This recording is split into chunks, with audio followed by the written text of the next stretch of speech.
Good morning, ladies and gentlemen. Thank you for joining us at the World Journalist Conference 2026. My name is Joo-hee Lee. I'm the managing editor of the Korea Herald, and I will be moderating the first conference here today. Thank you for coming to visit Seoul, Korea. You missed the BTS concert by a week. We'll be discussing some serious topics in the Conference 1, Conference 2. And it is both an honor and a great pleasure to serve as the moderator for Conference 1 today. We'll be discussing the important topic of democracy and journalism at a crossroads, the role of the media in times of crisis, and I am thrilled to be joined here by the distinguished journalists we have here on the podium. As I mentioned earlier, the topic of Conference 1 today is democracy and journalism at a crossroads, the role of the media in times of crisis.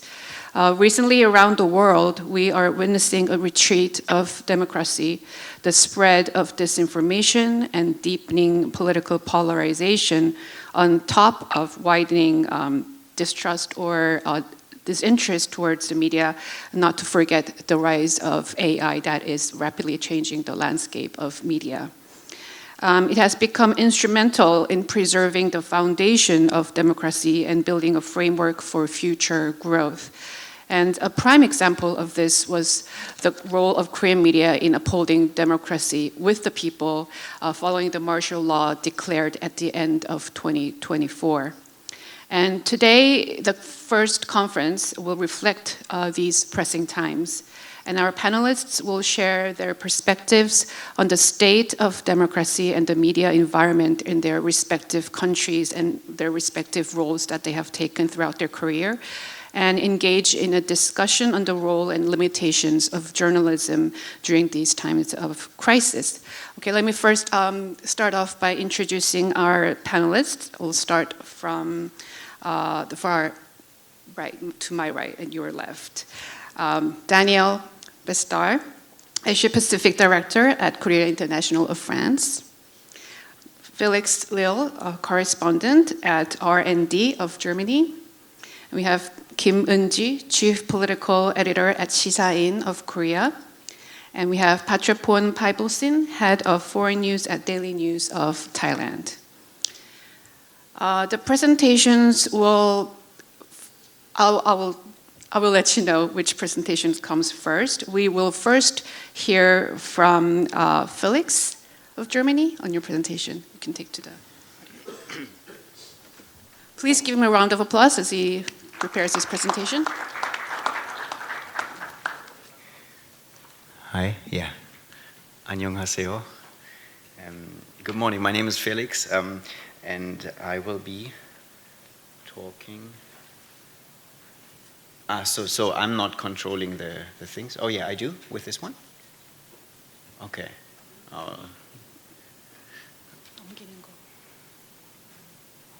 Right. So democracy and journalism at a crossroads, the role of the media in times of crisis. I'll be talking to you from a perspective of Germany and media in Germany. These are the contents that I'm going to go through. We'll talk about trust in the media, how that has developed over time, influencers versus journalists, political implications, correlations of that, possible solutions to the challenges we have, and then challenges that definitely do remain. Let's look at trust in media in Germany. I would say it's been better than it is what is right now. So of course trust matters when people consume media. They would like to know that they can trust the sources that they are consuming, and we see that this is not ideal at the moment. There has been a recent poll in October 2025 carried through by Infratest DIMAP. That's one of the big German polling stations, survey companies, and according to that poll, 20% think the media lie. That's of course a problematic question to start with, because the media, really, in a multi-party system and so on, with freedom of the press, is a problematic way of looking at things. But anyway, that opinion seems to be out there. But it really gets worse. 42% don't trust the media. If you split it down across types of media, public broadcasting has the highest score of trust. It's 75%, people that think it's trustworthy. Then again, around 30% think they lie. 66% trust newspapers. Oh, if I talk like this, it's a little better, no? Maybe? Yeah. Also, which I found stunning, because I'm a journalist who I live between Tokyo and Berlin, write mostly about East Asia, but 42% of people think that politics dictates the reporting of news in Germany, which I've never been dictated by anyone. And the mistrust in media is especially high among voters of right-wing extremist party AfD. AfD is called Alternative für Deutschland. It's a right-wing party that is really banking on fake news, on alternative facts, if you wish. And so people who like that party are very likely to not like media. Now, of course, over the past maybe 20 or 10 years, a new kind of maybe reporting, maybe not journalism, maybe sometimes yes journalism has arisen, which is influencers. Some of the popular influencers in Germany nowadays have a higher reach than predominantly big newspapers or formerly big newspapers. Some of them have 300,000 plus followers. And that's sometimes more than newspapers. AfD-friendly content, so that's the right-wing party. It's a party, for example, that says climate change does not exist. So we see some significant overlap with Donald Trump, sometimes also with Yoon Suk-yeol in Korea, the former president here. And so people are confronted with AfD-friendly content on social media a lot, and really a lot more than with content that is friendly with other parties. You can see that on the graph there. This shows the minutes that pass while using TikTok until you see an AfD-friendly post compared to all the other parties. So really they get much more coverage, or kind of the algorithm really favor AfD-friendly content in Germany. They are shown twice as much on TikTok as all other parties combined. And then, of course, we know that it's predominantly young people consuming social media, so they are confronted with that kind of content much more. It's, of course, a lot of times it's rage bait, and it's, well, often content that is really has nothing to do with reality, actually. And a recent study on young people and news consumption came to the conclusion that traditional media should no longer consume, traditional media are no longer consumed as mainstream. So more to that later.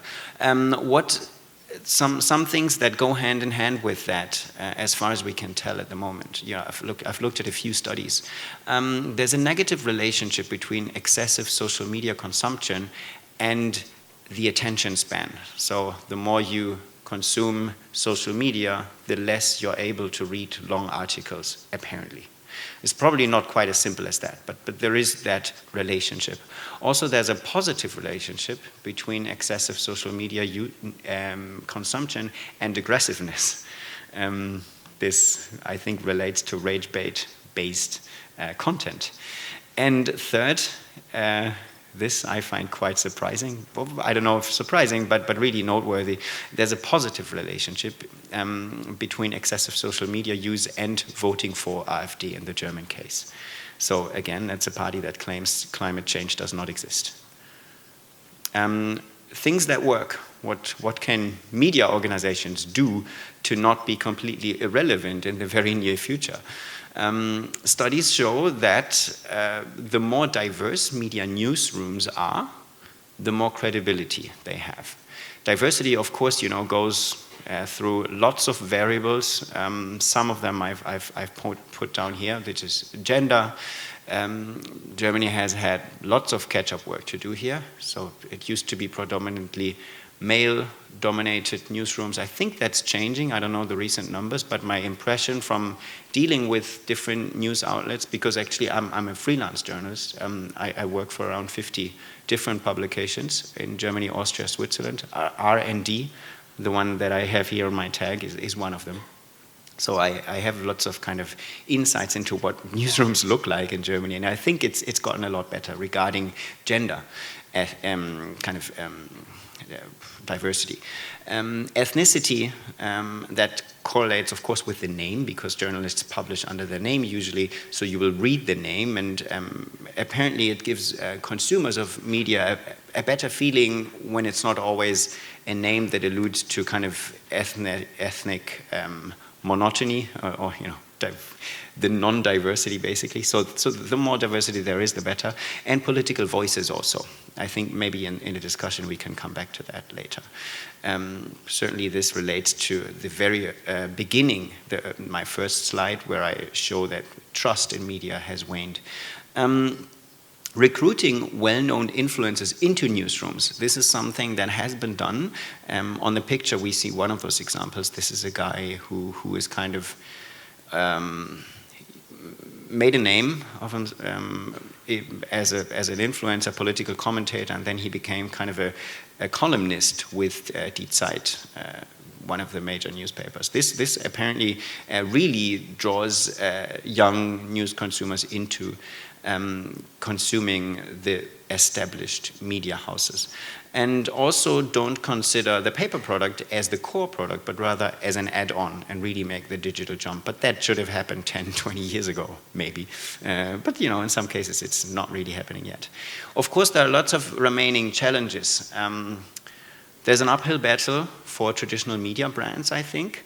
And one major reason is that today's teenagers don't often even use the apps of the traditional media brands, and they don't feel attached to those brands. They might not even know those brands, which, when I was a kid growing up, I would know the media brands of Germany. I might not consume them because, it's too complicated for me, but I would definitely know them. This has apparently changed.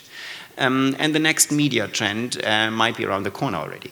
So even if we're adapting to the trends that are troubling us in the past 10 years, once we've made that, we might already have a new challenge.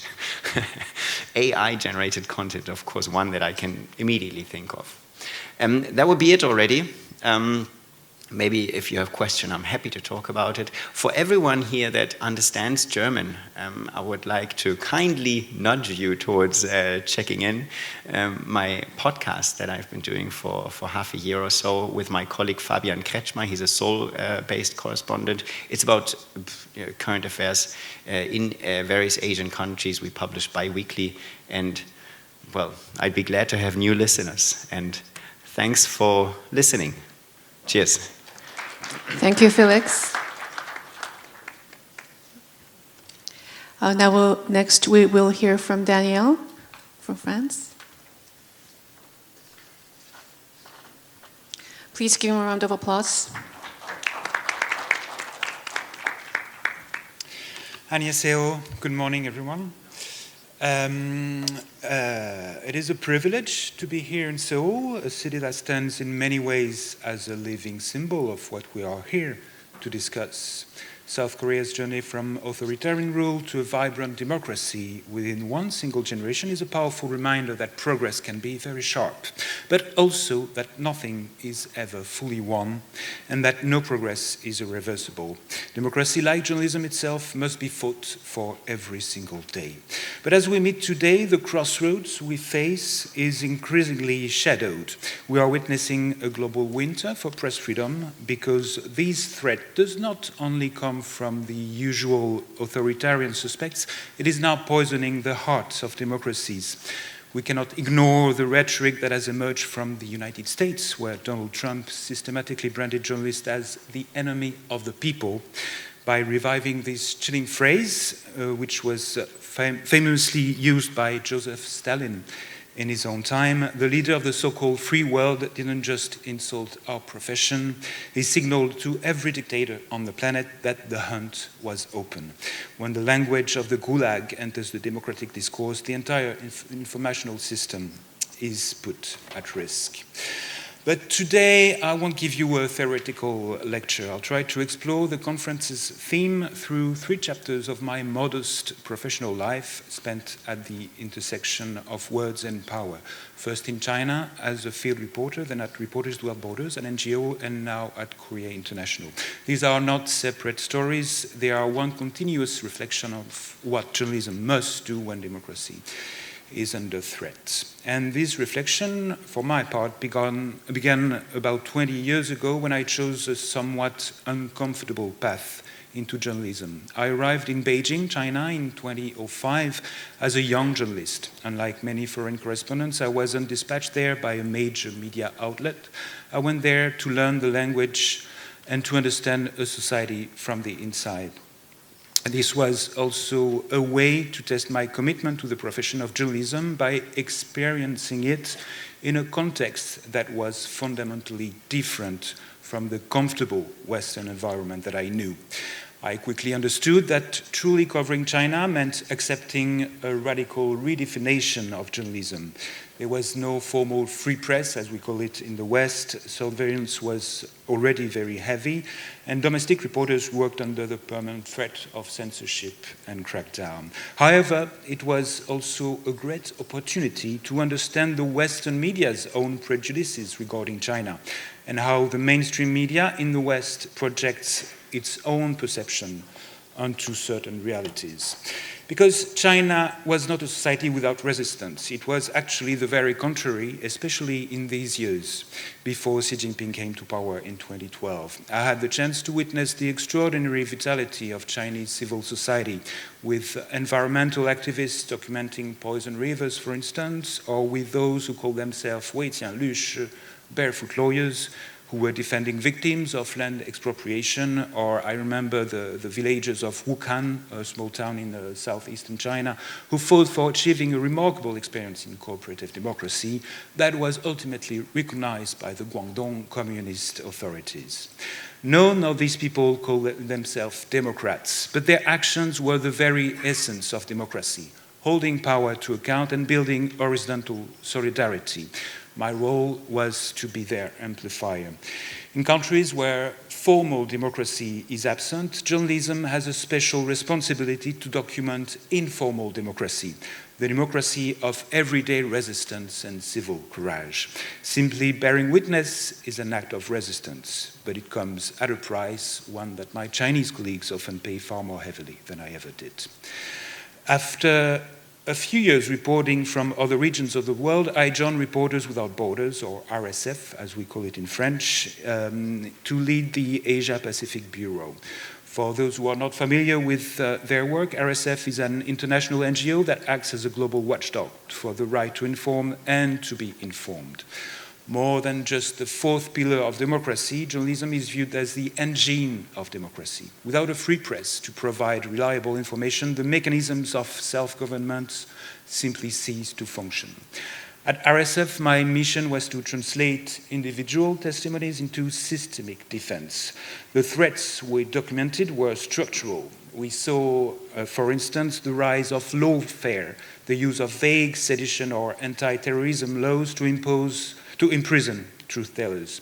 We saw it in the Philippines with Maria Ressa, in the military coup in Myanmar, or in the tragic dismantling of press freedom in Hong Kong, and the sentencing of media mogul Jimmy Lai to 20 years in prison a few weeks ago in Hong Kong precisely just shows how dangerous it has become to promote independent journalism. Among RSF's tools, the World Press Freedom Index helps to make these patterns visible globally. If you look at this map, you can see how press freedom is eroding, especially in Asia, but also in the US, in Europe, in Africa, in Latin America, well, everywhere, except maybe in Greenland, but for how long we don't know. And from the intimidation of journalists in India to the normalization of anti-media rhetoric elsewhere, you can see a media landscape that is threatened not only by authoritarian regimes, but also by populist or nationalist leaders, or by media owners who are reluctant to uphold the values of their own publication. And my thoughts here go out to the team at the Washington Post, which has been severely undermined by Jeff Bezos earlier this year. And this brings me to my third chapter at Courrier International. It is a weekly magazine entirely turned toward the international stage. Our goal is simple yet profound, l'ouverture, which is French for openness. We do not produce reporting in the traditional sense. We are a French weekly, but instead of sending French reporters with their own background and their own prejudices, we rather rely on local reporters and commentators.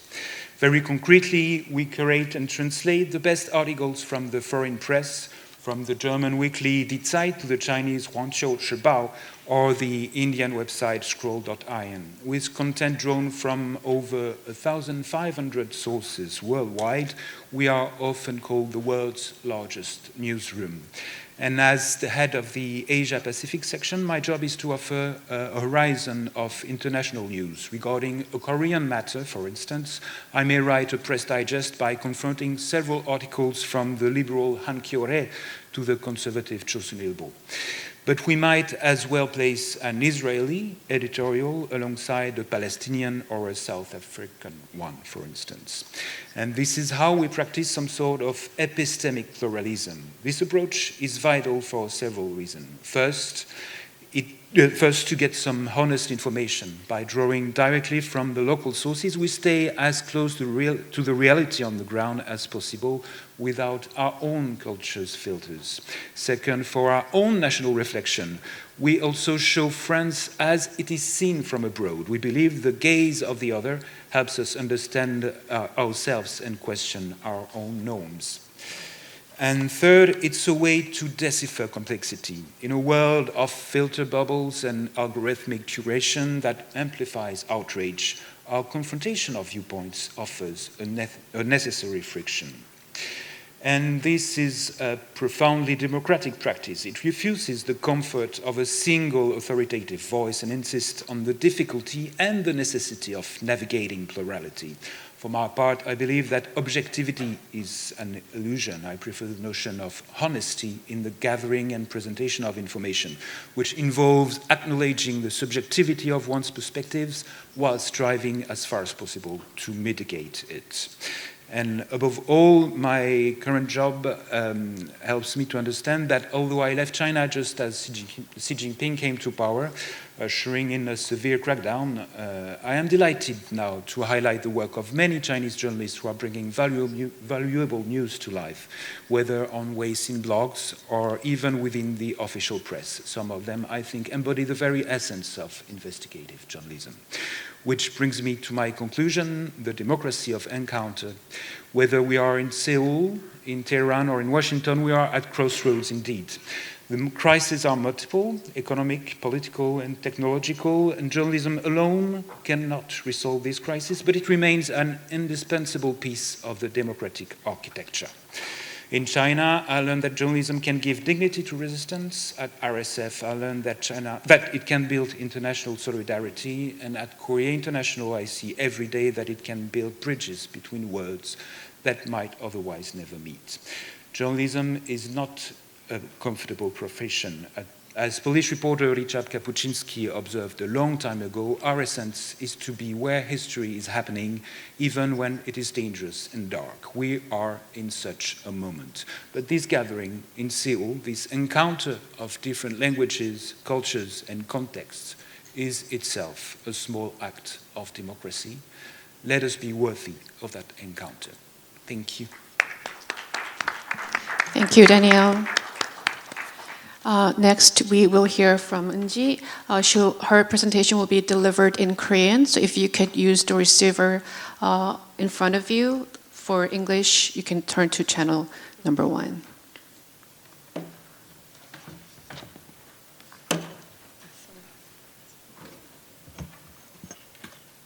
Please give her a round of applause before her presentation. 네, 안녕하세요. 저는 12.3 비상계엄과 한국 언론이라는 주제로 이 자리에 서게 된 한국기자협회 부회장 겸 시사인, 주간지 시사인의 정치 이슈 팀장 김은지 기자라고 합니다. 시사인이라고 하는 매체가 낯서신 분들께 소개를 해드리자면, 시사인은 한국 주간지로서 시사 정치 이슈를 주로 다루고 있고요. 종합 1등입니다. 주간지 기자가 유튜브를 하게 되면서 12.3 비상계엄 당일 유튜브 라이브로서 소식을 빠르게 전할 수 있게 되었고요. 수많은 언론인들과 함께 그 영광스러운 소식들을 제가 이 자리에서 전할 수 있어서 영광이라는 말씀도 함께 드립니다. 예. 아마 다음 페이지로 넘어가 주시겠어요? 예. 이건 제가 누르면 되나요? 예. 2024년 12월 3일 밤 뭐 하셨는지 혹시 여기 계신 분들 기억하십니까? 대부분이 기억을 못 하실 거라고 생각합니다. 어제 점심에 먹었던 메뉴조차 헷갈리는 일상을 살아가고 있는 우리한테 1년도 훌쩍 전이었던 그날 밤의 기억을 여쭤본다면 대부분이 생각하지 못하실 텐데요. 하지만 이 자리에 오신 기자들께서 아마 한국인들을 만나실 시간이 있으시다면 2024년 12월 3일 밤 10시 가량에 뭐 했는지 물어보신다면 대부분은 기억할 겁니다. 그만큼 충격적이고 놀랍고 평온한 일상이 깨어졌던 일이기 때문인데요. 저 또한 많은 취재원 혹은 동료, 친구들을 만났을 때 그날 뭐 했는지 물어보면 대부분이 생생하게 어제처럼 그날을 기억합니다. 아이를 재우고 있다가 비상계엄 뉴스를 봤다. 자다가 깼다. 심지어는 가짜뉴스라고 생각해서 보다가 그냥 뒀다. 그리고는 그날은 연말 화요일 저녁이었기 때문에 친구들과 한 해를 마무리하는 송년회 모임을 하고 있었다 등등 다양한 그날의 기억을 가지고 있습니다. 그만큼 평온했던 우리의 일상을 윤석열 전 대통령이 비상계엄을 선포하면서 깨트렸기 때문에 아주 충격적으로 우리는 그날을 기억하고 있는데요. 다음 넘어가 보겠습니다. 비상계엄이라고 하는 게 도통 뭔지 많은 분들 궁금해하실 텐데 페이지를 제가 누르면 되나요? 네, 죄송합니다. 예, 비상계엄이라고 하는 것은 국가 비상 상태, 그러니까 전시사변 또는 이에 준하는 상황에 있었을 때 대통령이 군을 활용해서 통치를 한다라고 하는 개념입니다. 한국에서는 1987년 민주화 이후에 처음 있었던 비상계엄 선포였었고요. 45년 만에 있었던 비상계엄 선포이기도 했습니다. 아까 다니엘께서 이야기하신 것처럼 한국은 민주주의를 성취한 나라였는데요. 1979년 10월에 박정희 당시 대통령이 숨진 이후에 처음으로 있었던 충격적인 사건이라고 할 수 있습니다. 이런 비상계엄이 왜 문제적인지에 대해서는 충분히 우리가 알 수 있는데요. 다음 페이지를 넘어가 보면 이걸 누르면 되는 건가요? 혹시 다음 페이지? 예. 대통령이 비상계엄을 당일 10시 반가량에 선포를 하고 11시에 바로 포고령이라고 하는 것을 발표했습니다. 이 포고령의 주요 내용이 6가지인데 보시는 것처럼 첫 번째, 두 번째, 세 번째 모두 언론의 자유와 연관되어 있습니다. 집회의 자유 그리고 언론의 자유를 막음으로써 이러한 비상계엄이 2024년 당일에 일어난 것이 얼마나 충격적이고 놀라운 일인지에 대해서 알 수 있다라는 생각이 드는데, 비상계엄을 해제하기 위해서는 국회로 바로 달려가야 합니다. 다음 페이지로 넘어가 볼까요? 이걸 제가 누르면 넘어가는 건지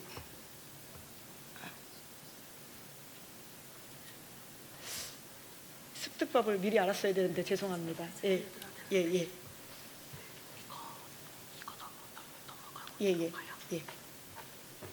죄송합니다. 이제는 제대로 습득법을 알았기 때문에 빠르게 진행해 보도록 하겠습니다.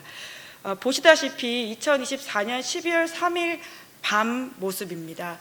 비상계엄을 해제하기 위해서는 국회의원들 제적의 과반수 찬성 투표가 필요했기 때문에 이걸 알고 있는 시민들, 언론인들이 국회로 달려갔고요. 그 또한 이를 막기 위해서 윤석열 전 대통령은 군인을 국회로 보냈습니다. 오른쪽에 보시다시피 맨몸으로, 그러니까 전혀 무장되지 않은 채 이 상황에서 급하게 달려왔던 시민들이 군을 막기 위해서 무언가를 하고 있는 모습이고요. 왼쪽이 무장된 채 국회로 들어가서 시민들의 저항을 막고 있는 군인의 모습입니다. 보시다시피 이 모습은 2024년 12월 3일, 그러니까 불과 1여 년 전밖에 되지 않았던 때 여러분들이 민주주의를 성취했다고 생각하는 한국에서 일어났던 일입니다. 여의도 한복판, 그러니까 국회가 있는 곳에서 일어났던 일인데요. 시민들이 아주 빨리 달려왔고 이 당시 언론의 역할도 굉장히 컸다고 생각합니다. 시민들이 이 현실에 대해서 빨리 깨닫고 무슨 일이 있었는지 알리는데 아주 빠르게 언론들이 행동을 했고요. 저 또한 거기에 함께했습니다. 유튜브 라이브 방송을 통해서 공중파 방송이 아직까지 준비가 덜 되었을 때 빠르게 유튜브라고 하는 플랫폼을 통해서 이러한 시민들의 저항 그리고는 군의 부당함에 대해서 전달하기 시작했습니다. 오른쪽에 보시는 것처럼 군이 버스를 다시 타고 있고요. 이러한 모습을 찍고 있는 시민의 모습입니다. 각각이 개인의 플랫폼이 되어서 이러한 사실들을 온라인에 올리기 시작했고 이것들을 오히려 언론이 받아서 다시금 보도를 하는 모습도 있었었고요. 왼쪽도 그 군을 막기 위해서 시민들이 국회 앞을 지키고 있는 것인데 국회의 표결 상황을 실시간으로 확인하기 위해서 시민들이 핸드폰으로 뉴스를 보고 있는 장면들 아마 보실 겁니다. 어떻게 우리가 이렇게 빨리 비상계엄을 해제할 수 있었을까? 그 덕에 한국은 비상계엄 선포된 지 2시간 반 만에 가결투표, 그러니까 비상계엄을 해제하기 위한 국회 가결투표가 이뤄졌고요. 6시간 만에 윤석열 전 대통령은 비상계엄 선포를 해제했습니다. 그러니까 6시간 만에 이러한 해프닝들, 충격적인 일들을 막아낼 수 있었던 데에는 저는 1980년에 우리의 과거에 빚지고 있는 것이 있다고 생각합니다. 많은 국민들이 그날을 여전히 기억하고 있기 때문이라고 생각하는데요. 아까 말씀드렸던 것처럼 45년 만의 비상계엄이었고 그 비상계엄 직후에 1980년 신군부, 그러니까 이 비상계엄을 계기로 새롭게 권력을 획득했던 군부 측에서는 이 비상계엄을 전국으로 확대하기 시작했습니다. 그것이 1980년 5월 17일에 있었던 일이고요. 이에 저항했던 광주라는 지역을 중심으로 시민들이 민주화 운동을 벌였습니다. 그리고 이들에 대해서는 당시 신군부는 굉장히 심각하게 학살을 자행했었고요. 그리고는 언론은 당시에 이걸 보도하지 못했었습니다. 왼쪽에 보시다시피 이를 보도하고자 하는 것에 대해서 빨간 도장들이 찍혀 있는데요. 다 검열을 통해서 세상에 알려지지 않았던 것들이 있습니다. 광주에서는 시민이 숨졌고 그리고는 한국은 이 이후에 7년 동안 아주 어두운 시기를 거쳐서 민주화를 겨우 쟁취할 수 있었는데요. 저는 이 시기에 태어났던 사람은 아니지만 이후에 대학에 가서 이 상황에 대해서 배우고 공부하고 그리고는 우리가 이 상황을 빚지고 있다는 것들을 오랫동안 알고 있었습니다. 그것의 가장 대표적인 작가가 한강이라고 하는 2024년 노벨 문학상을 수상했던 인사인데요. 노벨 문학상을 수상하면서 한강 작가는 크게 2가지 질문을 던졌습니다. 과거가 현재를 구할 수 있느냐, 도울 수 있느냐, 그리고 죽은 자가 산자를 구할 수 있느냐라고 하는 것인데요. 저는 1980년과 2024년을 이어주는 한국 사회의 핵심 질문이라고 생각합니다. 한강 작가의 작품 또한 1980년 5월 광주 민주화 운동에 참여했던 소년병의 시선으로 그 상황을 전달했던 소설인데요. 소년이 온다라고 하는 소설입니다. 이러한 저변들을 통해서 우리는 빠르게 비상계엄을 해제할 수 있었고 언론 또한 그 과거에 빚진 성찰 그리고 부끄러움을 바탕으로 2024년에는 움직일 수 있었다는 생각을 하고 있습니다. 그리고 윤석열 전 대통령에 대해서는 지난 2월 19일에 1심 유죄 선고가 났는데요. 무기징역을 선고받았습니다. 그 수백 장에 달하는 1심 선고문에는 다음과 같은 사실들이 정리가 되어 있는데 그 당시 언론이 무엇을 했는지도 설시가 되어 있습니다.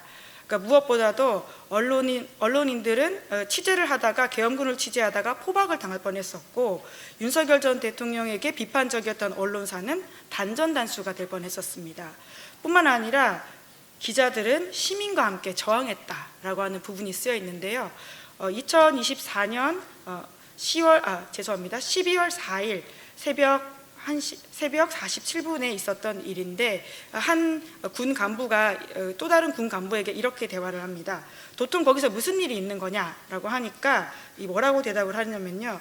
기자들이 아주 강하게 저항하고 있어서 우리가 들어가지 못하고 있다라고 하는 문장이 판결문에 쓰여 있는데 전 이걸 보고 아주 큰 감명을 받았습니다. 시간이 제가 30초만 더 쓰도록 하겠습니다. 빠르게 우리가 비상계엄을 제어했다라고 하지만 여전히 남아있는 과제들이 있습니다. 무엇보다도 윤석열 전 대통령이 구속되는 과정에서 그의 지지자들이 법원에서 폭동을 일으켰습니다. 한국 사회에서는 법원이 공격당한 것은 최초로 있었던 일인데요. 많은 전 세계 시민들이 미국의 1.6 사태를 생각하는 것처럼 우리에게는 이날의 119 법원 폭동이 아주 충격적인 경우로 남아 있고요. 이러한 극우 에너지는 여전히 우리 사회의 큰 과제로 남아 있습니다. 이러한 환경에서, 그러니까 12.3 비상계엄이 우리 미디어에 남긴 것은 무엇이냐라고 하는 질문이 있어서 저는 크게 5가지를 꼽아보려고 합니다.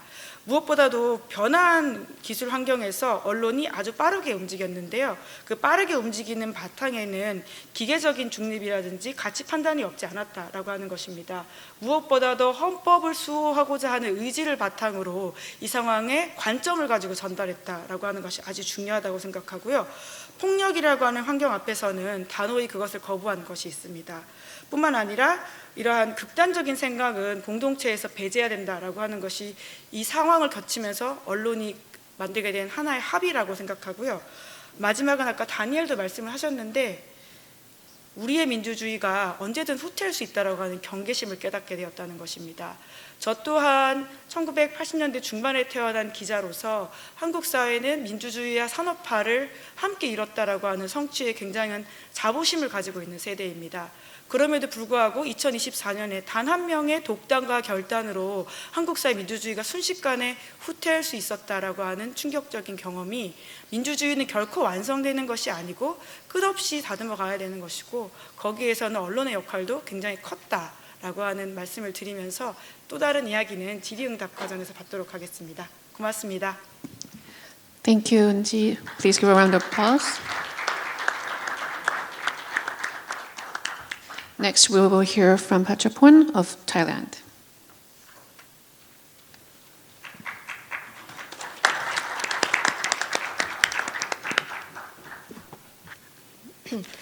Good morning, distinguished colleagues and fellow journalists from around the world.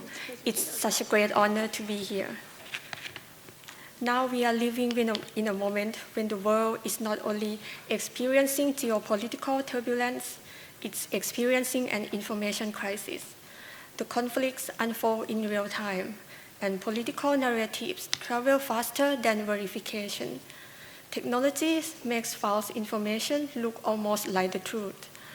In such an environment, journalism is no longer simply about reporting events. It's about defending the foundation of democratic society. Because democracy cannot function without informed citizens, and citizens cannot be informed without credible journalism. This is why today journalism stands at a crossroads. Over the past 14 years, working in international journalism, I have witnessed a fundamental shift. In the past, global events often felt distant, important, but removed from everyday life. But today, the distance has disappeared.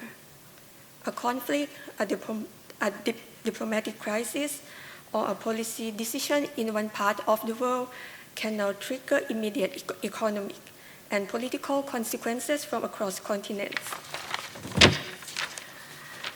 What we consider foreign news now directly shapes the dynamics, domestic realities everywhere. This transformation has redefined the role of journalists. As the head of foreign news, I have seen our profession change from simply delivering information to interpreting complexity. Today, journalists must provide context, explain geopolitical dynamics, and help audiences understand how global events shape their daily lives. In many ways, we have become a bridge between the world and to the public. Yet, we are doing this in one of the most challenging environments in modern history. We live in a world where having more does not always mean better. We have more access to information than ever before, such as satellite imagery, real-time video, open source intelligence, and social media. But more information does not mean more clarity. Instead, it often creates confusion, misinformation, and competing narratives, making verification more difficult than ever. At the same time, the rise of information warfare has intensified these challenges. Artificial intelligence can now generate deepfakes, synthetic audio, and high convincing manipulated contents. Coordinated networks can amplify misleading narratives at scale. As a result, false information can spread globally within minutes, often before it can be verified. And in this environment, journalism must adapt. Our role is not only reporting events, but to defend the public sphere from misrepresentation. In our newsroom, we have strengthened verification process, combining traditional fact-checking with digital analysis and cross-platform validation. We rely on what we call the two-step verification, ensuring that information confirmed through multiple independent sources.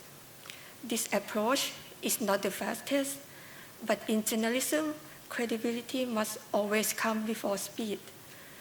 This principle is essential for democracy because democracy depends on trust of information.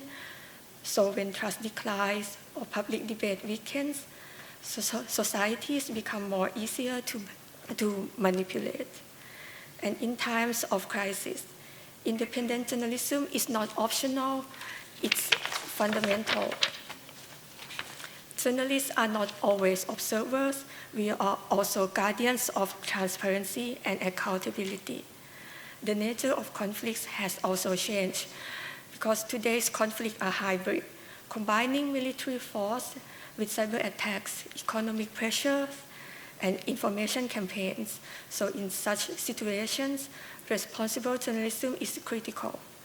We must always report with accuracy and with restraint, avoiding language that inflames tension and divisions.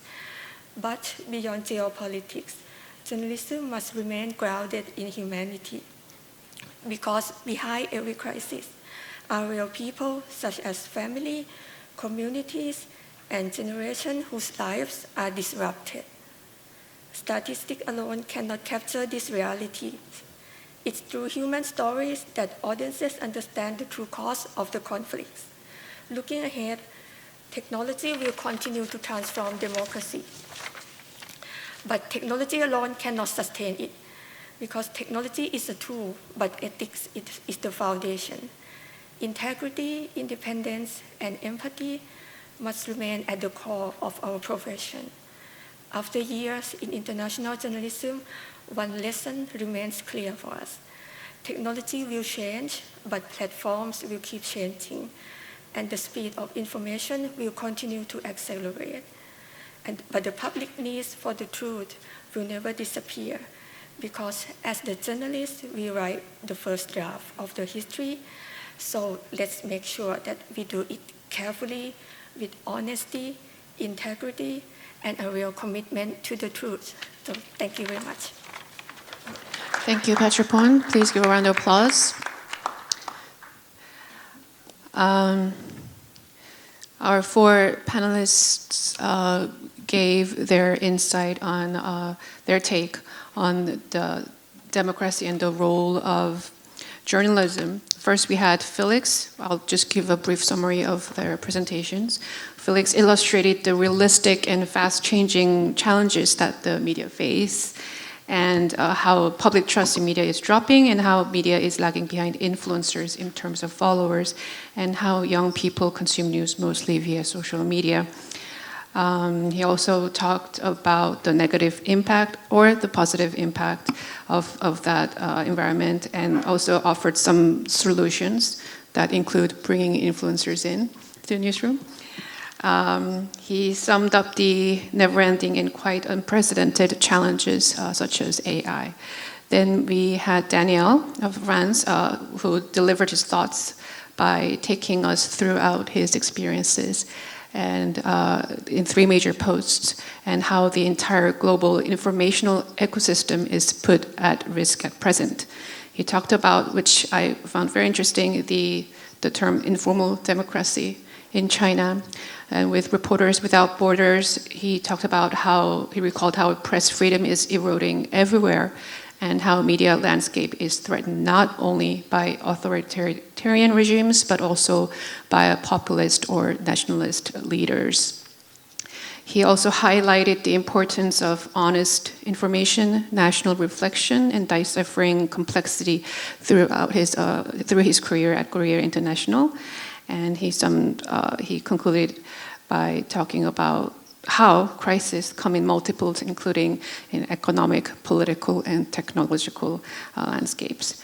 Then we had Eun-ji of South Korea give us a play-by-play account of the role the media played, how things played out in South Korea's most recent threat to democracy. And I think I found this very insightful, the questions that the incident left to us. First being the role of breaking news in evolving technological landscape. Second, the sense of defending the Constitution. Third, keeping extremism out of public debates.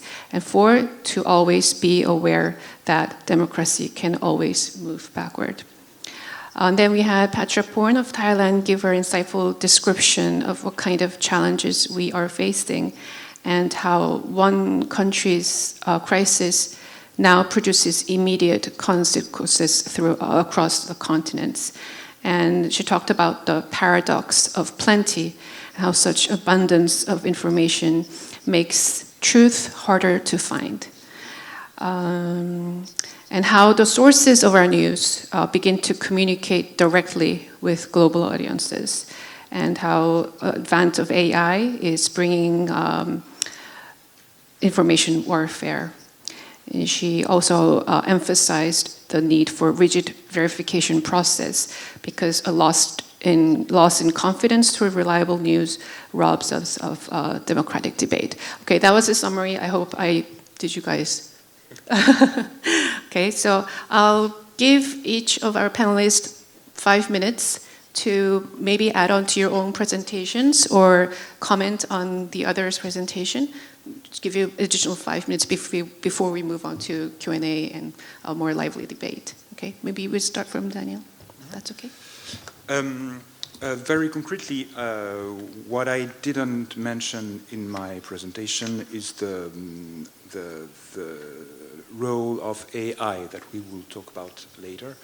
But I think it's like new media is a lot based on bubbles and algorithms, and that's a real threat to, of course, the authenticity of news gathering, but also on the very damage it creates on pluralism. I really believe that pluralism is a key notion for us journalists, especially dealing with international news.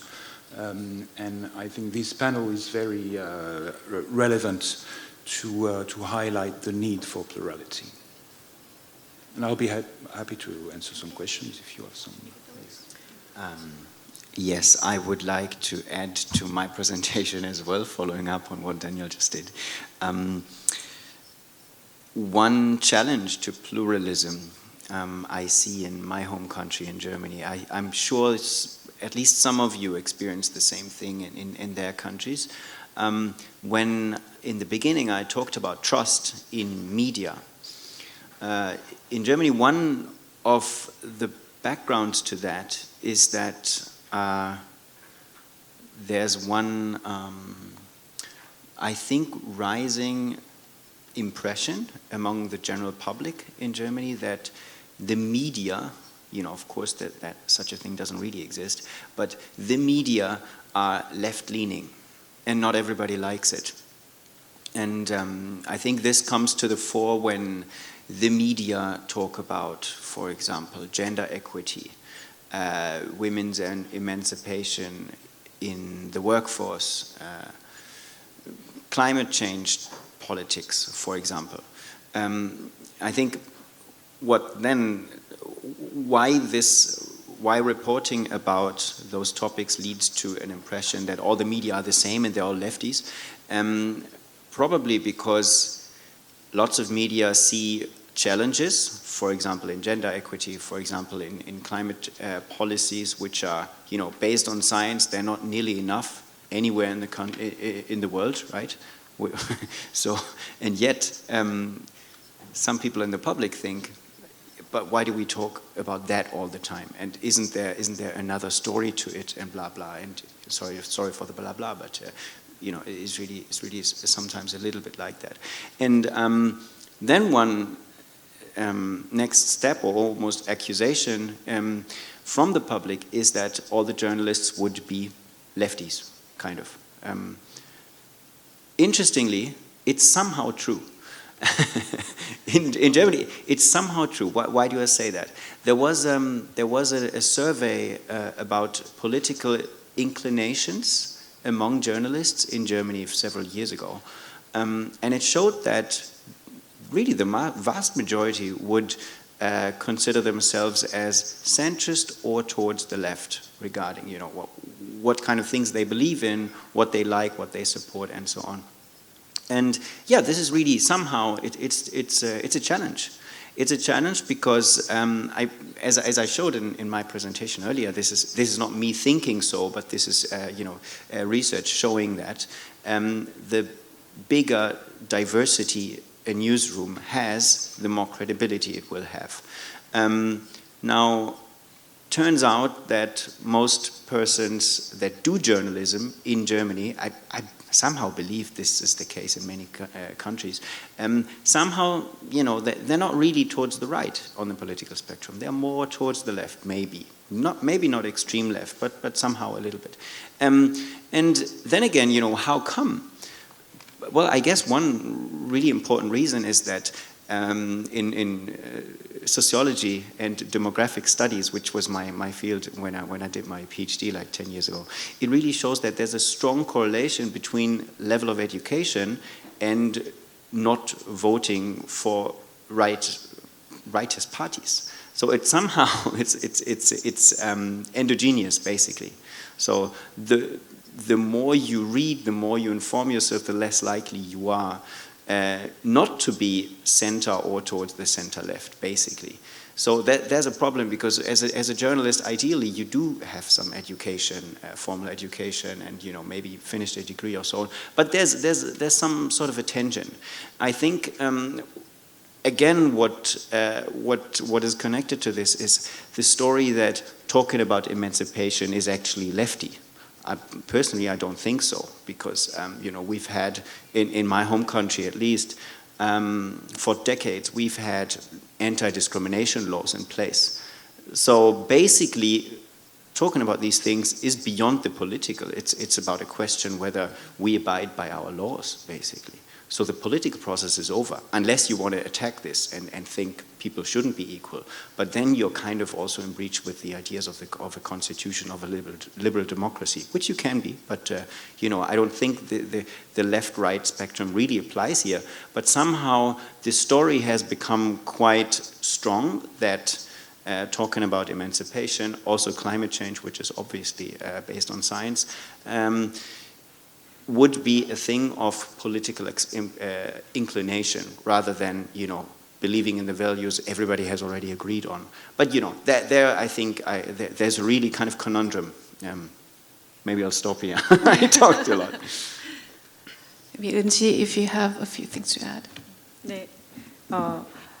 작년 이맘때를 아까 이주희 모더레이터와 이야기를 했었는데요. 딱 2025년 3월 30일에는 비상계엄을 선포했던 윤석열 전 대통령이 탄핵이 되지 않았던 때였습니다. 그러니까 대통령 권한은 정지되어 있지만 여전히 대통령 자리에 그가 있었던 상황인데요.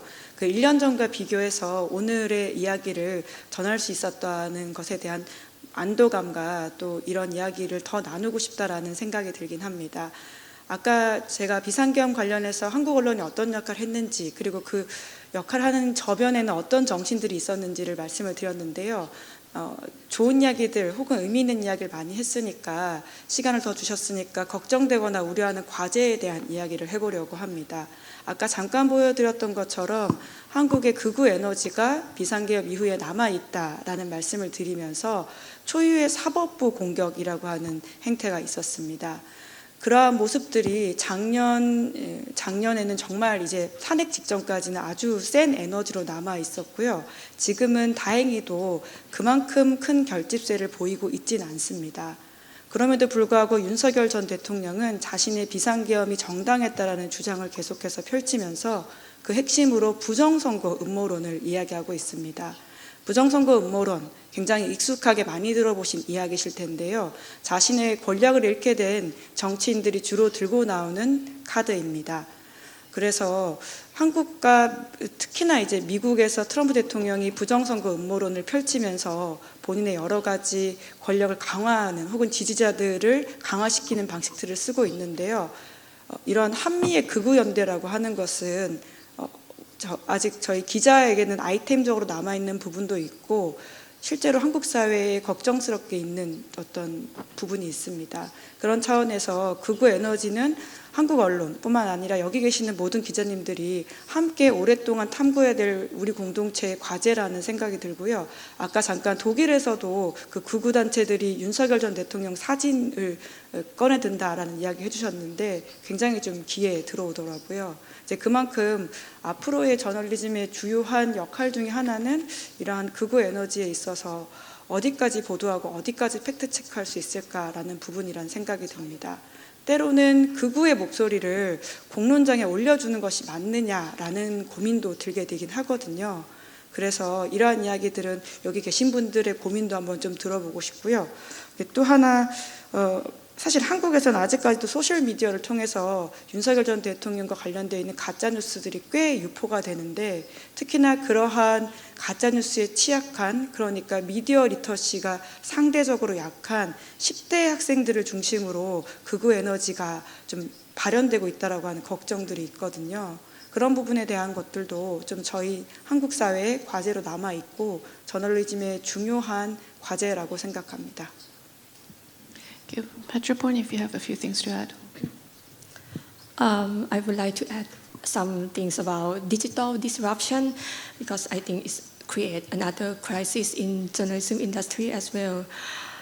Because when digital comes in, so declining advertising revenue has led to many layoffs in many offices and newsroom closures, and then they will create heavier workloads for many persons who remains in the newsroom. So, and at the same time, the shift towards AI and digital platform has created something like more uncertainty about the future of journalism. And I would like to add something more about, like Mr. Liu has said earlier about seeing audiences shift toward influencers, because I have seen something interesting that, but much of the information or much of the news has still come from professional journalism. So the challenge is how we still can communicate or connect with audiences effectively. Yes. Thank you. I would like to throw a question, and any of you can answer. I think we covered a lot of related but different topics when it comes to democracy in journalism.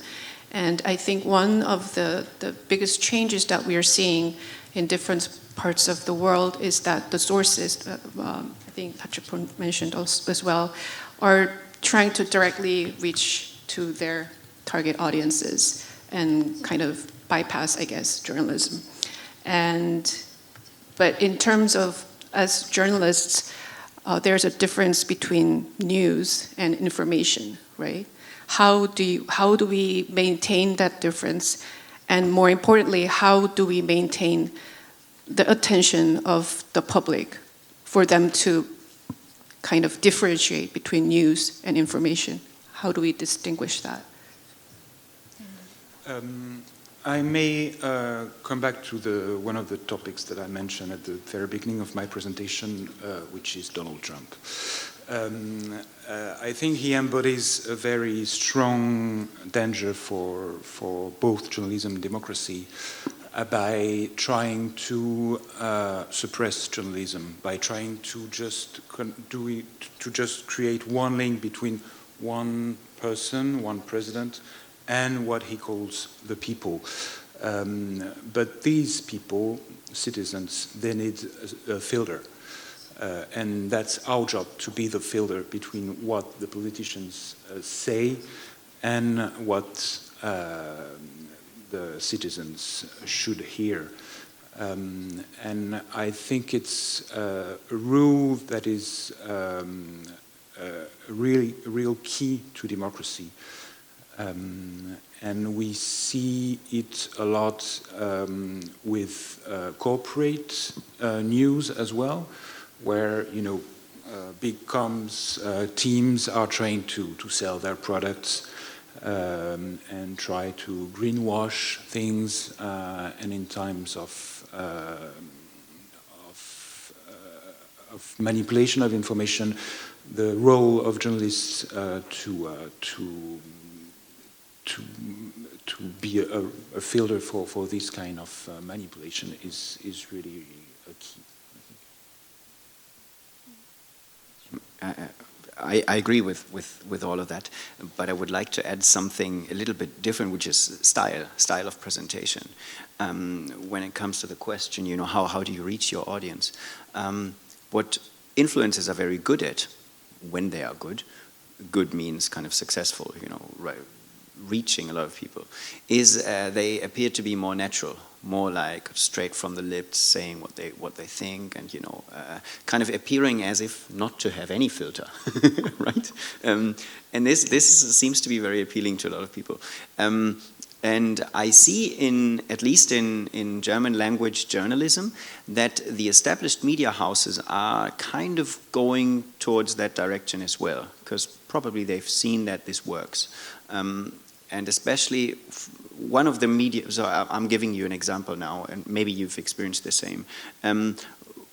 The national public radio station in Germany, Deutschlandfunk, one of the outlets that I also work for, is a 24-hour around-the-clock running radio station that has no advertisement, so there's content all the time, which is wonderful for people like me who can kind of get a lot of airing time and so on.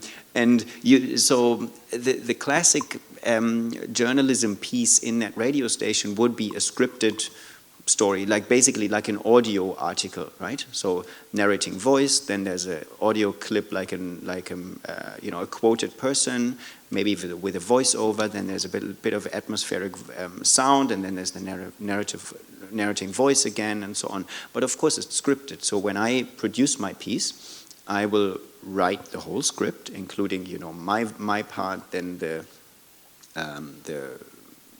quoted voice and all that, send it to the editor. Editor says, change this, change that, okay, we'll do this, and then I produce it.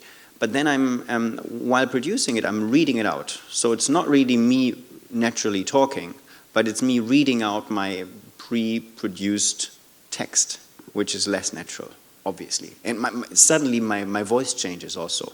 I don't sound like this now, but a little bit deeper, I don't know, but somehow different. At the same time, I'm doing a podcast with my colleague that I mentioned, and I sound different. And I have this M's and and I don't know, and all these filling sounds in it. And when I get feedback from people that I know, so people I would talk with just privately, they really say that they like the podcast much more because it sounds more like a human. Which, fair enough. This means probably that the National Public Radio station needs to adapt in some way. And it is adapting because they're also launching their own podcasts, and people will kind of not be very serious in the beginning, kind of saying hello to people, but say, hey, what's going on, and so on. This would be the first thing. They're trying. I don't know where this is going to.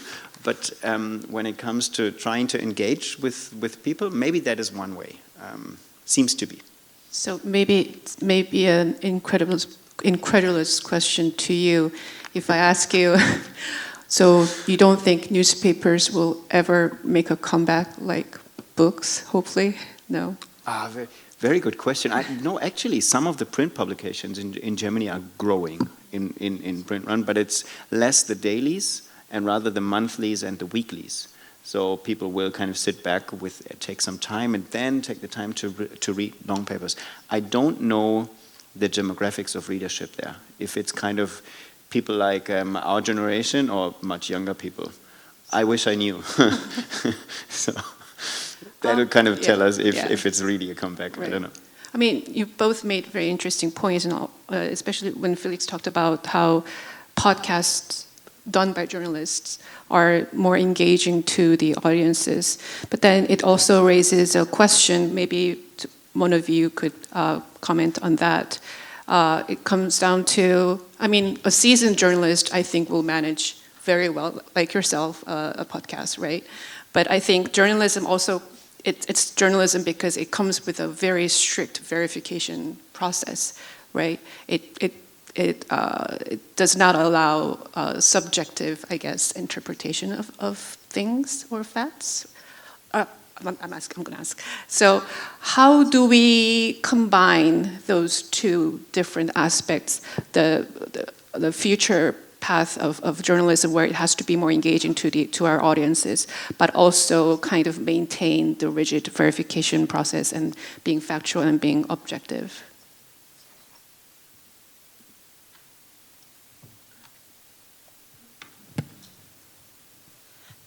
So for me, if we are communicators, so we must stand firmly on what we tell the audiences, whether it's positive or negative or not.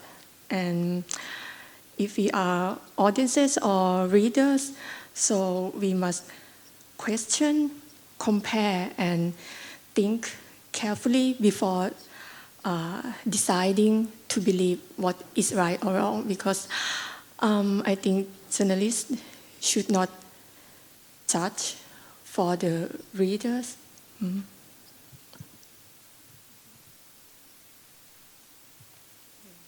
훈련받은 언론인의 가장 핵심이라는 태도는 결국은 데스킹, 그러니까 검증하는 것이라고 생각하고요. 그 데스킹은 결국은 경험을 통해서 쌓일 수밖에 없는 부분인 것 같긴 합니다. 하지만 사실 팩트 체킹이라나 데스킹 같은 것들이 어마어마한 전문성, 그러니까 우리가 박사학위를 받고 이렇게 해서 싸울 수 있는 것은 아니라고 보고요. 그러니까 다수의 팀으로 같이 협업을 해서 일을 하다 보면 알게 되는 사실과 그렇지 않은 것들에 대한 구분은 충분히 할 수 있다. 그 안에서 속이지 않는 것이 중요하다라는 생각이 듭니다. 사실 기자로서 훈련받는 것이 그렇게 어려운 일인가, 그리고 정직하게 일들을 전달하면 전 충분히 다 할 수 있는 일이 아닐까라는 생각이 들고요. 다만 관점은 가질 필요가 있다라는 생각이 듭니다. 그러니까 아까 정보와 사실에 대한 이야기를 하셨는데, 제가 비상계엄과 관련되어 있는 한국 언론의 역할을 소개하기 위해서 나온 사람으로서 말씀을 드리자면, 그러니까 당일에 윤석열 전 대통령이 비상계엄을 선포했고 포고령의 내용은 다음과 같다라고만 전달하는 것은 사실 그 자체이겠죠. 하지만 우리는 사실 다 알고 있지 않습니까? 그날 나와 있는 내용들, 언론의 자유를 제한하고 검열을 해야 된다라고 하는 사실을 보는 순간 어느 정도 교육을 받은 저널리스트라면 이것은 위헌위법하다라는 것을 알고 있을 겁니다.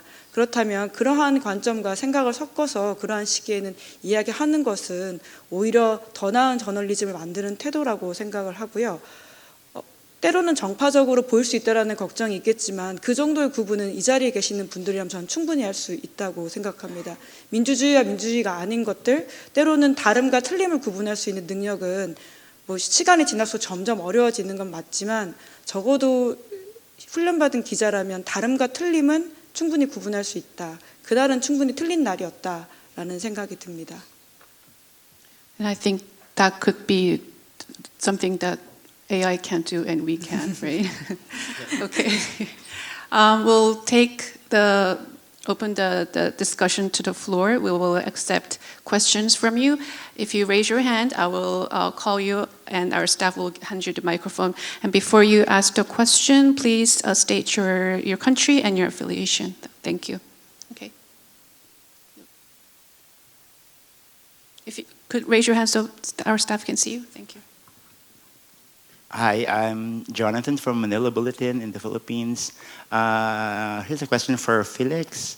You mentioned recruiting influencers into the newsroom. So what can they do in the newsroom? I didn't understand If you this. bring the influencers into the newsroom, So what can they do? What will the... What will they do? Yes. So the person that I showed in a picture, he made a name by being a commentator on current affairs. So he would just, I don't know, lash out at the coalition government, what they haven't done, what they had promised, and so on. And he was actually pretty good. So he was one of those influencers that, at least by the time I knew about him, was producing quite professionally. So in his videos, he would look kind of cool with blue hair and flashy, and also be very eloquent, and would always kind of put quotes, not quotes, citations of the sources that he had been using into his videos. So I don't know, in the top bottom corner, top left corner or whatever, say, okay, this is I have this from there and so on, and according to that they have done it. Which is, yes, actually influencers a lot of times base their knowledge on what established media have done. I totally agree. So if the media are gone, well, good luck influencers. But so I think the news outlet that wanted to get him to work for them had the idea that he would just be a good name to use for their brand recognition and get young readers. And basically what he would do is have a column and comment on political affairs in the country. And so basically do what he was already doing, but also have the Zeit tag to it. And I think he's not even writing. I think it's still him talking on videos. I'm not actually sure. But he might be writing also. I mean, it's not that different, right? Although, with him, I rather see him talking because he's very engaging. Maybe he would lose out if he wasn't there with his face. But I'm not actually sure. Thank you. Okay, gentleman from the second row. Thank you. Pavel Kasík from Czech Republic, and my question is to all of you because you all mentioned communication with younger generation or different hopes for younger generation, and I think that's a struggle for all of us who can no longer call ourselves younger generation, and it comes suddenly. And so my question is, if you could design a lesson for teachers, because all teachers want to teach media literacy and AI literacy, but they don't know how to do it. So if you could design a quick task, but also what can we then learn from younger generation? Because I think we actually need to do a lot of the learning ourselves. So anyone who can or wants to take any part of the question. Thank you.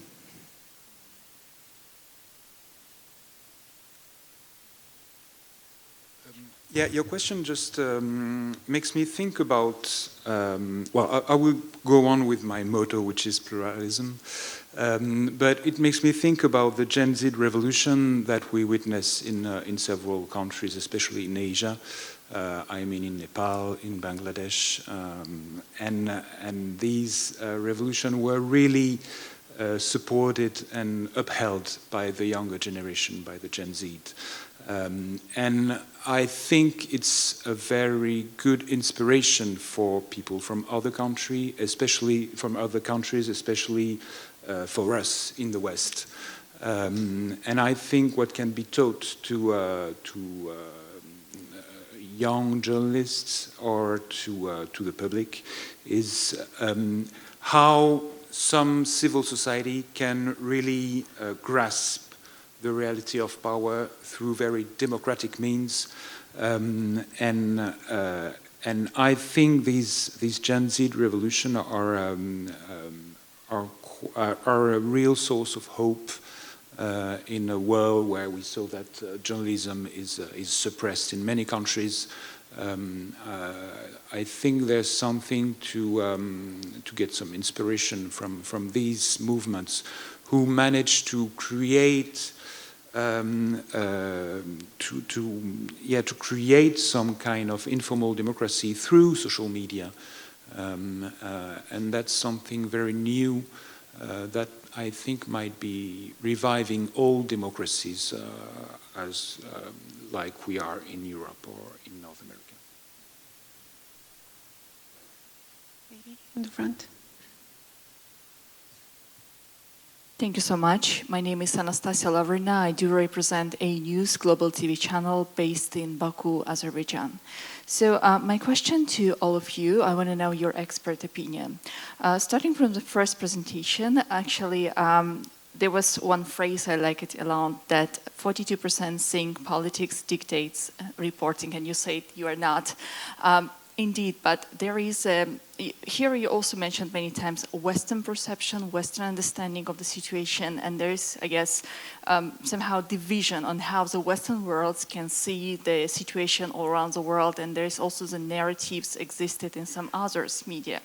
Coming from the country which experienced the conflict for almost 30 years, we do remember have some media from the Western world specifically provided the misinformation about what is happening in the region without being presented there. We do understand when the bloggers or, let's say, the representative of non-official media sources are coming to different parts of the world and expressing their understanding of the situation. But there is also the situations when the official media representatives, the government media sources, are also coming to the places and expressing their own perception, but not the position of the government. So the question is, where is the line between objective reporting and narrative framing, and who holds the media accountable when that line is being crossed? I want to know your personal understanding of the situation and your probably advices for the future. Thank you so much.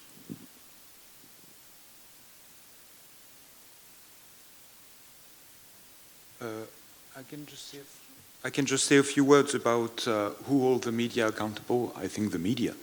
The whole point of press freedom is that when some news item is produced, then another media could confirm or infirm what is said.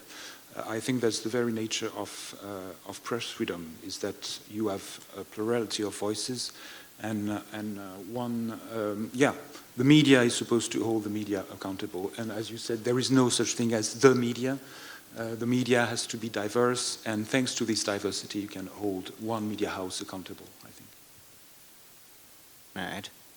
Yeah, I think it's a very, very important question that also troubles my mind sometimes.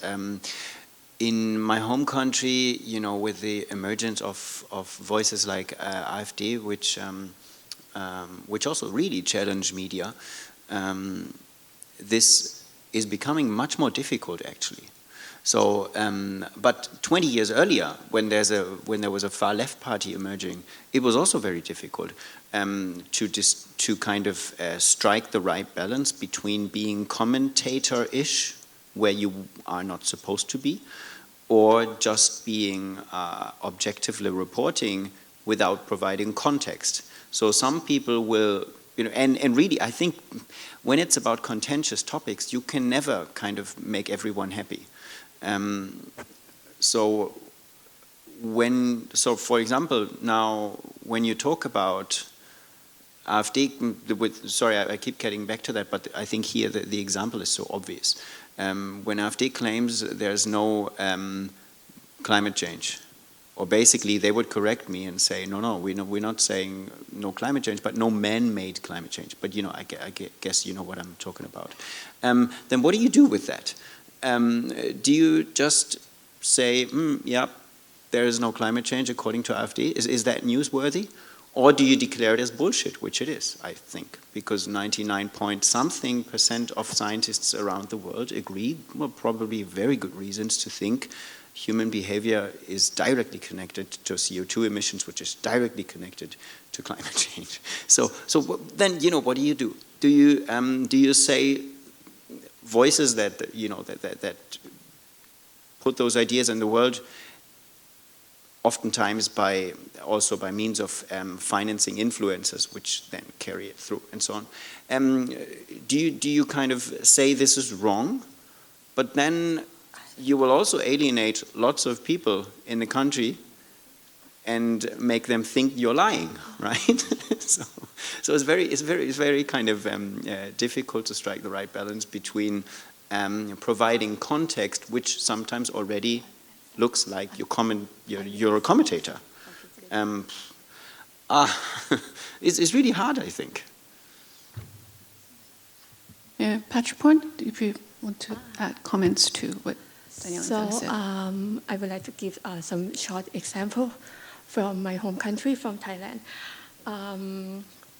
Actually, we can report news freely, and without any limitations. But in some cases, like sensitive issue, especially in politics or mostly in politics. So we have some kind like certain boundaries. I'm not sure if it should call, we gave some censorship to ourselves, but mostly we have to be careful and how can I say, we navigate between press freedoms and regulatory restraints when we report mostly on political issues. Yes. From that, and then come back to you. Okay, lady, the second row, 2번 teacher. Hi everyone, my name is Sukanya and I'm from India. I'm a TV presenter with CNN India, and previously I was with a newspaper called Hindustan Times, which is one of the biggest newspapers in India. And Felix here was discussing with Lee how the newspaper market is dying now, and so is electronic media. People my age, mostly they have the attention span of a squirrel, I feel sometimes. You upload the same video on social media or maybe on OTT and they'll watch it, but they won't watch it on TV. And newspaper, I don't think anyone really has the bandwidth these days to flip through the pages of newspaper. I'm talking about people my age mostly. So why do you think that's actually happening? I mean, that was just my observation that people probably don't have the bandwidth, but why do you think it's happening, and is there any way we can prevent it, both about electronic media and print media? Thank you.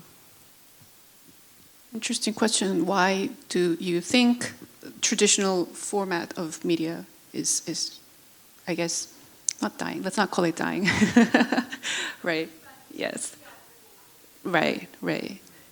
People reading less newspapers, watching less television network news. I think it's more a question of formats. As Felix said, some kind of print press is getting more attention, especially long formats, for instance. So, of course, for instance, it's been 20 years that I didn't watch TV, like a real TV. I always choose the programs, choose the news section that I want to hear, or so that I'm not, I'm an active viewer or active reader. So this is changing. Digital news is, well, I think from all the countries we represent, we see the crossing of the two trends, like the print press or the traditional TV press is going down, and digital news is going up tremendously. But I think it's more a recomposition of formats. When, I mean, the radio didn't kill newspaper, TV didn't kill the radio, so I don't think internet will kill the TV. It's just a recomposition.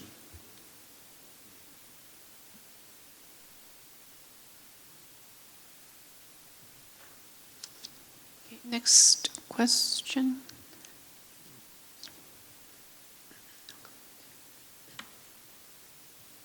Hi, and good morning.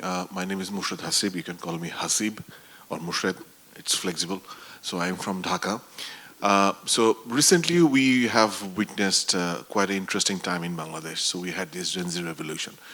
So just because the last lady who went to Delhi, having a quite comfortable time, had to escape because of her dictatorship in Bangladesh. So that time they smuggled a lot of money to the West, a lot of extrajudicial killings, disappearances, mostly South Asian common sins. I'm not sure about East Asians, but South Asian sins are the same. So we had this new interim government where the Gen Z, the revolutionary people, came up and said, strong protest or mobs against mainstream media because they believed, while the ex-prime minister who is living in Delhi in exile, we all supported them. We tried to make as clear as it's possible there because all the medias are owned by the private people, businessmen, there's some license issue, the revenue issue. If you don't listen to the government who's sort of forcing media, but they didn't believe any of us, and there is a huge mistrust. And Gen Z, so maybe after 10 to 15 years, they will become at my age, and then they already have switched to alternative medias like Instagram, like TikTok, like WhatsApp. So with your experiences from living in this corner of the world and covering the world, what really can be done to bring those people back to on television?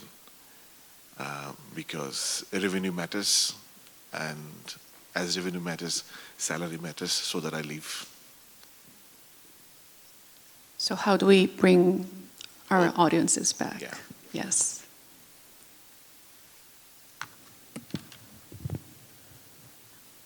So you mean how to bring audiences, especially Gen Z, back to TV, right? For me, in my opinion, I think to reach Gen Z, we require digital first. Digital should come first, digital first habits, because this generation prefers something fast, something like interactive content. And yes, so maybe television is not a thing for them anymore. So we should use more digital platform to reach them with some kind of fast.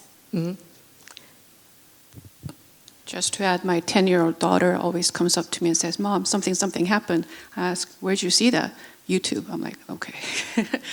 Yeah, YouTuber. But I'm not, but yeah, that's the sources of information for a generation that's even younger. What do we call them? Alpha generation? Gen Alpha, yeah. So if you have anything to add to that, how to bring the audiences back? Well, I think one of the strategies is to get influencers into newsrooms. But again, the example that I showed earlier was kind of one of these fact-based influencers, and they do exist. But there's a lot of people that are just not fact-based. And what do you do with those? And that's really tough because so one big TV presenter who's also somehow a little bit what they have in the US with these late night shows. They are kind of commentators, kind of jokey people, right? So, sorry? Yeah, that stuff. So we have one of those people in Germany too, and he sometimes does very good work on current affairs topics. And he kind of revealed that a lot of the most popular influencers in Germany are actually at least partly funded by AfD. Apparently, you know, when you're first mover, you get them cheap, I guess, right? Because AfD has never been in government, so they're very, very good in the polls. They're kind of now almost most popular party in Germany, according to opinion polls. But they've never really run a government, which also means they don't get that much public funding through the public sector for their activities. So you might wonder, where do they get their money from? But maybe the answer is that they're not that expensive, the influencers. Maybe, you know, maybe a few €100 is enough. I don't know. I really don't know.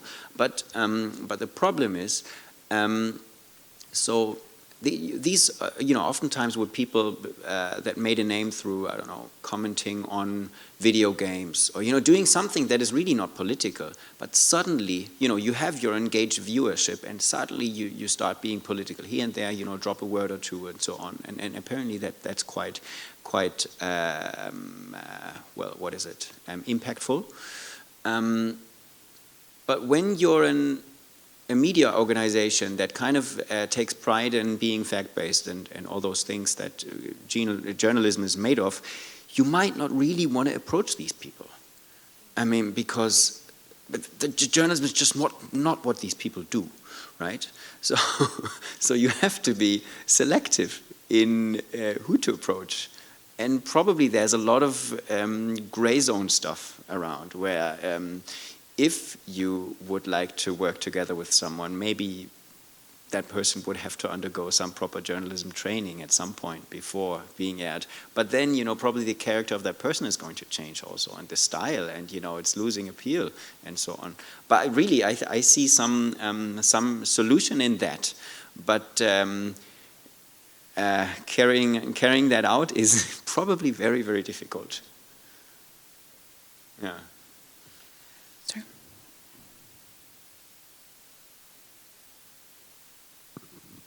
Good morning. Yeah, I'm Han Yong Mei from Singapore. The SPH Media, Chinese media group, which we publish 联合早报. Okay, my question is more on fact checking. Maybe it's more suitable for how to sorry about the pronunciation of your name. So I think fact checking has been an important feature in newsroom now, and some news agencies, especially the credible one, may have already started up their fact checking department or a group of fact checking journalism. It's quite a professional, so I'm very interested in the fact checking sessions of Daily News Thailand. How big is your sessions, and do you have developed your own fact checking tools and process to make sure that news are checked, all the sources are checked? And I think if we have a very good fact checking process, and actually it helps to garner fairness and democracy in the society, because if we do the fact checking right and forensic correctly, scientifically, actually it is really something that journalism and credibility of news agency needed. Yeah. For the fact checking section, actually for us, by foreign news, we have a partnership with some big outlets like AFP or Reuters, and we are cooperating with them. So, for example, if we have something like we are not sure or we cannot conclude, we just check with them, because we have they have some Thai staff located in Bangkok, so we can communicate with them rapidly. But for the local news, actually we don't have any specific department like fact-checking department for local news.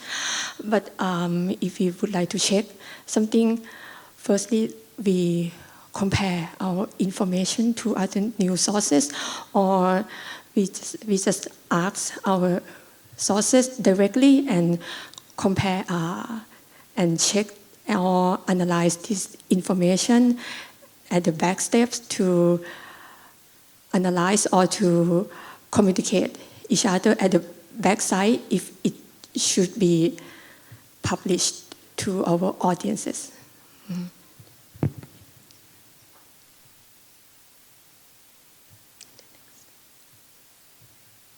Gentleman first, and then I'll give the microphone to you. Thank you. Hello, my name is Ivan Zrinski. I'm from Croatia, Croatian daily Jutarnji List. A short question for Ms.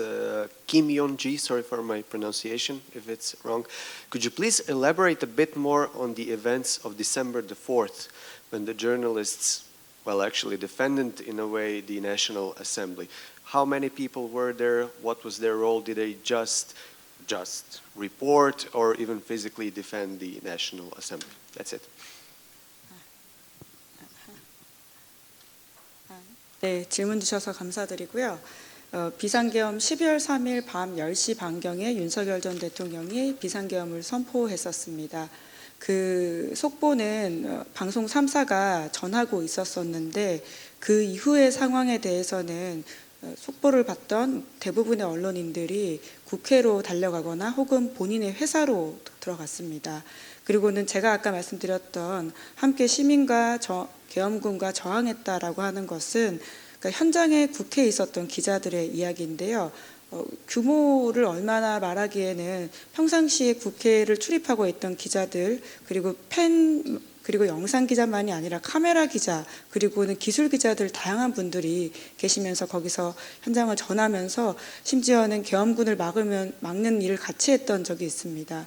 그래서 영상기자협회에서는 따로 그러한 비상계엄을 막는 역할을 했던 기자들에게 상을 수여하는 일을 이후에 하기도 했었는데요. 그 당시의 일이라고 하는 것이 동시에 상황을 전하고 계엄군들의 동태를 살피는 그 자체가 사실 저항이자 저는 보도였다라고 생각하기 때문에 그것을 일괄해서 나누기는 어렵지 않을까라는 생각이 들기도 합니다. 뿐만 아니라 빠르게 그 현장의 상황들을 전할 수 있었기 때문에 많은 시민들이 그곳에 올 수 있었고요. 또 그 시민들이 그 계엄군 때문에 국회로 들어가지 못하는 국회의원들을 들여보내주거나 심지어는 문이 막혀 있었기 때문에 담을 넘어서 표결하러 갔던 국회의원들이 꽤 있었는데요. 국회의장조차 그랬습니다.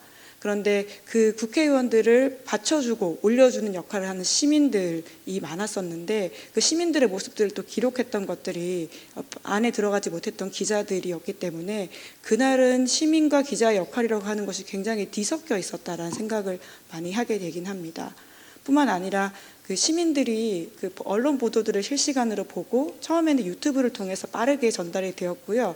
공중파는 아무래도 시간이 좀 걸리기 때문에 좀 상대적으로 늦게 보도가 되긴 했었는데 언론의 실시간 보도를 보면서 더 많은 시민들이 국회를 수호하기 위해서 왔었고 그 수호하고 있는 시민들이 계엄군들을 향해서 큰 소리를 치거나 화를 내거나 이런 일을 하면 안 된다라고 경고를 하기도 했었습니다. 현장을 지키고 있던 대다수의 계엄군들은 아까 말씀하셨던 젠지, 굉장히 어린 친구들이었는데요. 한국은 군 시스템상 20대 초반에 의무적으로 군을 가게 되어 있습니다. 그 친구들은 어떤 상황인지도 모르고 계엄군으로서 국회에 투입됐던 것이었는데 정말 비상 상황이라고 생각했던 것이었겠죠. 심지어는 국가사변 사태 혹은 북한이 쳐들어왔을 수도 있다라고 하는 두려움을 가지고 헬기를 탔는데 막상 도착했던 곳은 국회였기 때문에 굉장히 의아해했었다라고 하고요. 그런데 본인들은 군의 임무를 수행하러 왔는데 시민들이 소리치고 화를 내고 이런 일을 가담하면 안 된다라는 이야기를 하는 것을 보면서 뭔가 잘못되었다라고 느꼈다고 합니다. 상당수의 젊은 군인들이 그리고 경찰들이 아주 소극적으로 대응했기 때문에 또 한 명도 다치지 않고 피를 흘리지 않고 비상계엄을 평화롭게 제압할 수 있었는데요. 이날의 어떤 그 상황들의 기록 그리고는 보도 그리고 더 많은 시민이 모이게 되고 계엄군들의 소극적인 저항, 소극적인 가담이라고 하는 것에는 언론의 역할도 굉장히 컸다라고 좀 다시금 강조드리고 싶습니다.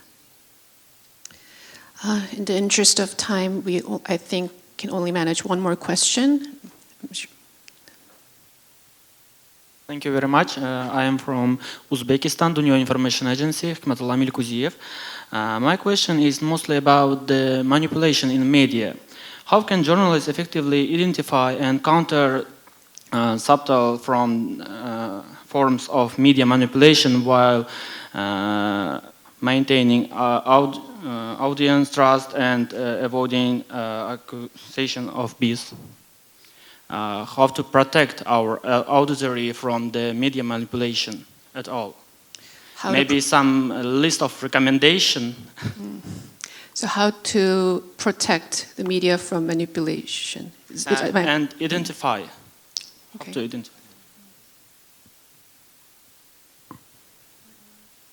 Well, we come back to the question of fact-checking. But I think there are two things that we have to keep in mind. Like denouncing manipulation needs to be fast because rumors are spreading very quickly, and the social media algorithms tend to, of course, to promote disruptive news and hence manipulation. But on the other hand, fact-checking needs time. So you have to be very quick, but also very accurate. And that's, I think, the very big challenge. How to solve this? That's our work, precisely. Maybe our second session on how AI works in the newsroom can offer some of the answers. Can I add one very simple thing? Budgets of media outlets tend to have declined over the last years, decades maybe. So when journalists need to travel, sometimes they get invited by third-party institutions. And I also sometimes get invited by institutions. And what I would do is ensure towards those that invite me that they will not interfere with my reporting in any way. And also towards the news outlets that I would pitch the story to, I would always tell them, okay, look, these are the people that are financing this. They have assured me that there will be no interference, and now you can make a choice if you want to have my piece or not. And we can agree that I will consult, other sources and so on. But this is my attempt of striking a balance between making possible to go to the spots in the first place, and then also to not be manipulated, basically. So I don't know, it's pretty straightforward. I guess everybody's doing that anyway. But some, every now and then there's a kind of a media scandal coming up where sometimes somebody did not declare who was paying for his or her trip or so. I wish we had more time for more questions, but I'm sure you will all have more time to continue this discussion further. Just before we close off this conference one, I would like to ask each one of you a very quick question, and please keep the answer really, really short and brief. But I'm not sure if that's possible, but yeah. What is one change you think the media must make to better serve the public or democracy? What one change the media must make or take up? Maybe we could start from Patraporn.